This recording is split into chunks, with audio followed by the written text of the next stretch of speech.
వసంతోత్సవం అని కూడా పిలుస్తారు. ఈ వసంతోత్సవంలో ఏ ముహూర్తాలు ఉన్నాయో తెలియదు.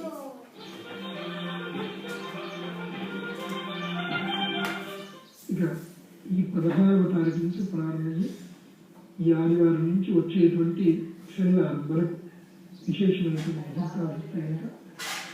ఆదివారం రోజు ఈ రోజు పుబ్బా నక్షత్రం చక్కగా ఈరోజు సినిమా ముహూర్తాలు తీసుకోవచ్చు, ప్రారంభాలు చేసుకోవచ్చు, ఏమాత్రం సందేహం లేదు.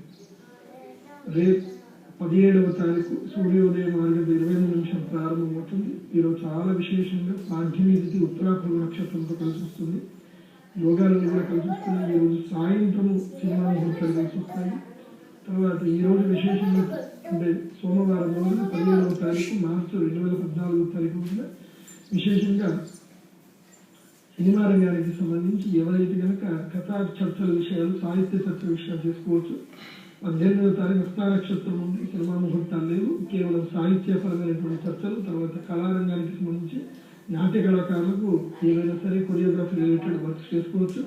19వ తారీఖు చూసినట్లయితే చిత్తా నక్షత్రము ధ్రువయోగంతో కలిసి రావడం కాబట్టి బుధవారం ఈరోజు చాలా మంచి తిథి, జయతిథి. సినిమా ముహూర్తాలు నిర్విఘ్నంగా ప్రారంభం చేసుకోవచ్చు. ఆడియో రిలీజ్ ఫంక్షన్ కూడా పెట్టుకోవచ్చు. తర్వాత సినిమా రిలీజ్ చేయడానికి కావాల్సిన సన్నాహాలు, తర్వాత ఎడిటింగ్ వర్క్స్ కూడా ప్రారంభం చేసుకోవచ్చు. తర్వాత 20వ తారీఖు చూసినట్లయితే స్వాతి నక్షత్రంతో కలిసి చవితి వచ్చింది కాబట్టి ఈరోజు రీ రికార్డింగ్ చేసుకోవడం కానీ, తర్వాత మ్యూజిక్ కంపోజింగ్ రిలేటెడ్ వర్క్ చేసుకోవడం కానీ చాలా అనుకూలంగా ఉంటుంది. ఇక శుక్రవారం 21వ తారీఖు చూసినట్లయితే విశాఖ నక్షత్రం వర్షయోగంతో వస్తుంది కాబట్టి ఈరోజు పెద్దగా సినిమా ముహూర్తం లేదు.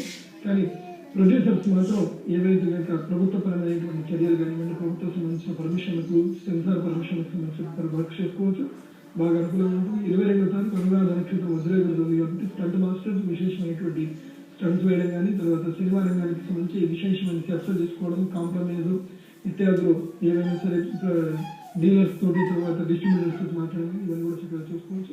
కాబట్టి ఈ వారం అంతా కూడా చాలా బాగా ఉంటుంది. ఇక సాధారణమైనటువంటి ప్రేక్షకులకు, సామాన్యులకు అంటే ప్రతి ఒక్కరికి కూడా కలిపి పండుగ సంస్కారాలకు సంబంధించిన ముహూర్తాలు చూసుకున్నట్లయితే కనుక ఆదివారం పౌర్ణమి తిథి మంచి ముహూర్తాలు, సంవత్సర సంస్కరణలు అన్నీ కూడా చేసుకోవచ్చు. 17వ తారీఖు కూడా చేసుకోవచ్చు. 18వ తారీఖు మాత్రం ఎలాంటివి పనికిరాదు, ఎందుకంటే మంగళవారం పనికిరాదు. కానీ హస్త నక్షత్రం కాబట్టి ఈరోజు ఎవరైనా సరే మీరు ఎవరికైనా బాకీ ఇస్తే అవి వసూలు కాకపోతే ఈ రోజు వెళ్ళి ఈ హస్త నక్షత్రంలో ఉన్నప్పుడు వాళ్ళ దగ్గర నుంచి ఎంతో కొంత, ₹1, ఒక 100 రూపాయలైనా, వాళ్ళు ₹1,00,000 ఇవ్వాల్సి వచ్చినా 100 రూపాయలైనా తీసుకొచ్చుకోండి. ఈరోజు దాంతో బాకీ వసూలు అయిపోతుంది. 19వ తారీఖు చూసినట్లయితే చిత్తా నక్షత్రం ఈరోజు కూడా మంచి ముహూర్తాలు ఉన్నాయి. 20వ తారీఖు కూడా స్వాతి నక్షత్రం ఈరోజు కూడా ముహూర్తాలు. 21వ తారీఖు మాత్రం విశాఖ నక్షత్రం ఎవరికి ముహూర్తాలు లేదు. తర్వాత సాయంత్రం నుంచి ముహూర్తాలు 21వ తారీఖు. 22వ తారీఖు కూడా మంచి ఉదయం నుంచి సాయంత్రం వరకు ముహూర్తాలు. కాబట్టి అన్ని ఎక్సెప్ట్ 21వ తారీఖు మార్నింగ్ తప్ప మిగతా అన్ని రోజులు కూడా చక్కని ముహూర్తాలను కూడా ఉంది. కాబట్టి ముహూర్తాలను కూడా పరిగణన తీసుకొని ప్రేక్షకులందరూ కూడా తమ నిత్య నైమిత్త కర్మలైంది భగవద్ ఆరాధనతో నిమిత్తమైంది. భగవంతుని యొక్క పాద రుద్మాలు స్మరించుకుంటూనే పనులు ప్రారంభించండి, దిగ్విజయంగా పనులు పూర్తవుతుంది. శ్రీమాత్రే నమః. గురువు గారు, మరి ఇవాళ పౌర్ణమి తిథి అని చెప్పారు, హోలీ పౌర్ణమి. కామదహనం అయిన తర్వాత భస్మం పెట్టుకోవాలి అంటారు, ఎందుకలా? అంటే ఈ కామదహనము అనేటువంటి ఒక ప్రక్రియ, ఇది ఒక మంచి ప్రక్రియ. అంటే కోరికను నశించడం అర్థం. ఆ యొక్క భస్మధారణ చేయడంలో ఉన్నటువంటి ఆంతర్యం ఏంటంటే చిట్ట చివరికి మిగిలిన భస్మమే. శివుడు భస్మధారణ ఎందుకు చేస్తాడు అంటే మీరు ఈ కోరికలతో, ఈ ఆశలతో, ఈ పాశములతో, ఈ సంసారమైనటువంటి బంధంలో పడి ఎన్నో తప్పులు చేస్తారు, దేన్నో ఆశపడతారు, ఏవేవో పనులు చేస్తారు. నిత్య నైమిత్తిక కర్మలని చెప్పి, ఆ కర్మలని చెప్పి, ఈ కర్మలని చెప్పి భగవద్ ఆరాధన మానించి ఎప్పుడూ చూడు ఏదో ఆలోచనలు పడి కొట్టుకుంటాడుతూ ఆఖరికి ఏం జరుగుతుంది? సంపాదించిన డబ్బు తీసుకెళ్ళగలుగుతారా? లేదు. ఇల్లు కట్టుకుంటారు, ఇల్లు తీసుకెళ్ళగలుగుతారా? లేదు. ఎంత ఐశ్వర్యవంతం ఉన్నది తీసుకెళ్ళగలుగుతారు? ఏమీ తీసుకెళ్ళదు. ఆఖరి మిగిలేదేంటి? బూడిదలు. కాబట్టి ఈ భస్మధారణ సూచించేది ఏంటంటే కోరికలు అనేటువంటి దాంట్లో పడి మునిగిపోయి మీరు భస్మం కాకండి. కోరికల్ని దహించి భగవంతునికి ప్రీతిగా, ఆ యొక్క శివుడి ప్రీతిగా, శివుని యందు మమైక్యం కావాలనేటువంటి ఉద్దేశంతో భగవంతుని యొక్క ఆరాధన చిహ్నంగా ఆ యొక్క భస్మధారణ చేయాలి. కాబట్టి కామదహనము జ్ఞానాన్ని ప్రసాదించేది, కేవలం వ్యక్తి చేష్టల కోసం ఈ కామదహనం ఉంది కాదు. సరదాగా ఆడుకోవాలి, పాడుకోవాలి, గంటలు వేయాలి, కానీ అవి వ్యక్తి చేష్టలుగా మాత్రం ఉండకూడదు. ఇంకొకరిని బాధ పెట్టేటట్టుగా ఉండకూడదు. కాబట్టి ప్రేక్షకుల విషయాన్ని గమనించి చక్కగా ఈ యొక్క వసంతోత్సవాన్ని ఆనందంగా గడుపుకోవాలి. శ్రీమాత్రే నమః. ముఖ్యంగా ఈ హోలీ పౌర్ణమి రోజు అందరూ కూడా రంగులు చల్లుతూ ఉంటారు. సో ఎందుకు అలా? అది ఆచారంగా వస్తుందా, లేదా అంటే అది హోలీ పౌర్ణమి రోజు అలా చేయటం వల్ల ఏంటి ఫలితం వస్తుంది? వసంతోత్సవం అంటారు. వసంతోత్సవం అంటే ఏంటంటే ఈ యొక్క పుష్పాల యొక్క, వాస్తవంగా చెప్పాలంటే ఇప్పుడు శిశిర ఋతువు వస్తుంది కదా, పుష్పాలన్నింటినీ కూడా ఔషధి వృక్షాలకు సంబంధించిన పత్రాలన్నీ కూడా పడిపోతాయి. ఆ పత్రముల యొక్క పొడులు ఇవన్నీ కూడా తయారు చేసి కొన్ని ఔషధి గుణాలకు సంబంధించిన ఇవి తయారు చేస్తారు. వాటితోటి స్నానాలు చేయాలి ఇది ఒక నియమం అన్నమాట. ఆ నియమం ఏంటంటే వసంతోత్సవంగా సాక్షాత్ శ్రీకృష్ణ పరమాత్మని ప్రారంభించినటువంటి శుభకర్మ.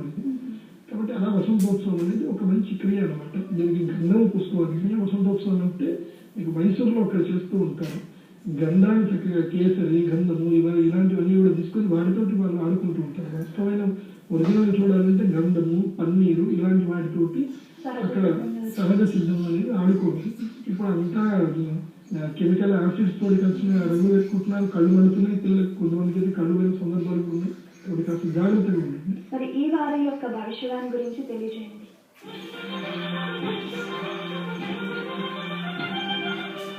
శ్రీ గురుభ్యో నమః. శ్రీమాత్రే నమః. ఈ రోజుటి వరకు ఏదైతే కనుక చలి కానీ వర్షపుల యొక్క సూచన కానీ ఈ రోజుతో సమసిపోతాయి. ఎందుకంటే మీన రాశి లోపలికి రవిగ్రహ ప్రవేశం అయిపోయింది. దీనితో ఇక్కడి నుంచి వేసవి కాలం విపరీతంగా ప్రారంభమవుతుంది. కాబట్టి వేసవి తగినటువంటి చర్యలను కూడా ప్రేక్షకులందరూ కూడా తీసుకోవాలి. తర్వాత రాబోయే కాలం లోపల ఈ యొక్క 20వ తారీఖు రోజు స్వాతి నక్షత్రంతో కలిసి వ్యాఖ్యాతి వచ్చింది. ఒకవేళ కనుక సూచన ప్రకారం 20వ తారీఖు వర్షం పడితే పడవచ్చు. ఎందుకంటే ఆ రోజు స్వాతి నక్షత్రం వ్యాఘాతం ఉంది కాబట్టి ఆ రోజు మేఘముల యొక్క భంగం అనేటువంటిది ఉంటుంది. అంటే వాటిని ఏమంటారు అంటే ప్రవర్షణ రక్షణాధ్యాయం లోపల రక్తవర్షము అని అంటారు. అంటే ఒక మేఘము పూర్తిగా సంతృప్తి కాకుండా ఒక మేఘము తయారు కావడానికి జ్యోతిష్ శాస్త్రంలో చెప్పినటువంటి నియమం ఏంటంటే పంచనవతి దినశతి అని చెప్పారు. అంటే పంచ నవ దినశతం అంటే 5, 9, 1 అంటే 195 రోజులు కాలం పడుతుంది ఒక మేఘం తయారు కావడానికి. అలా పంచనవతి దినశతిలో ఒక మేఘం తయారవుతున్నప్పుడు ఆ మేఘం పూర్తిగా తయారు కాకుండా ఎప్పుడైతే ఆ మేఘం ద్రవిస్తుందో, పడిపోతుందో దాన్ని ఆ యొక్క మేఘ గర్భపాత లక్షణాధ్యాయము అంటారు. అంటే మేఘం యొక్క గర్భం పాత జరుగుతుంది. ఇది ఒకవేళ కనుక 20వ తారీఖు కనుక నిమిత్త ప్రకారం జరిగితే రాబోయే కాలం లోపల కరువు సంభవించబోతుంది అనే దానికి సూచన ఉంటుంది. ఇది ప్రేక్షకులు వాళ్ళ సందర్భం లోపల వారి ఇక్కడ విజయవాడ దగ్గర పడింది అనుకోండి, ఆంధ్రప్రదేశ్లో కరువు రాబోతుంది. విశాఖపట్నం దగ్గర పడింది అనుకోండి, అదే వరంగల్ నిజామాబాద్ ప్రాంతంలో పడితే అక్కడ వాళ్ళు ఎక్కడి ప్రాంతం వాళ్ళు అక్కడక్కడ ఈ సూచనలు పరిగణలోకి తీసుకోవాలి. తర్వాత ఈ రోజు పౌర్ణమి తిథి విశేషంగా ఉత్తరాపౌర్ణ నక్షత్రంతో కలిసి రావడం జరిగింది కాబట్టి ఈ రోజు చంద్రబింబం ఎందు విశేషమైనటువంటి కాంతి ప్రసరణ జరుగుతుంది. ఒకవేళ కనుక ఈ రోజు చంద్రబింబం ఎందు అంటే నిన్న శనివారం రోజు కూడా చంద్రబింబం ఎందు వచ్చేటువంటి సూచనలు కనిపిస్తాయి. కాబట్టి ఈ యొక్క చంద్రబింబం చుట్టూ ఎప్పుడైతే కనుక పరివేషము అంటే చంద్రుని యొక్క కాంతి వెన్నెల గుండ్రంగా ఒకవేళ కనుక వచ్చినట్లయితే అది భూకంపాలకు సూచన, సునామికి సూచన అని మొదలే తెలుసుకోవాలి. కాబట్టి ఈ వారం మొత్తం కూడా చూసినట్లయితే ఎక్కువ శాతం యోగాలన్నీ కూడా గండ యోగము, వ్యాఘాత యోగము, అదేవిధంగా విశేషమైనటువంటి యోగాలు ఇవి బాగా ఉన్నాయి. దీనివల్ల ఏం జరుగుతుందంటే రాబోయేటువంటి వారాల లోపల సోమవారం రోజున విశేషంగా గండ యోగం ఉంది కాబట్టి ప్రయాణాల విషయంలో, అదేవిధంగా జలగండాలకు సంబంధించిన విషయాలు బాగా జరిగే ఆస్కారం ఉంటుంది. కాబట్టి జలగండములు కూడా ఉంటాయి ఆ రోజు.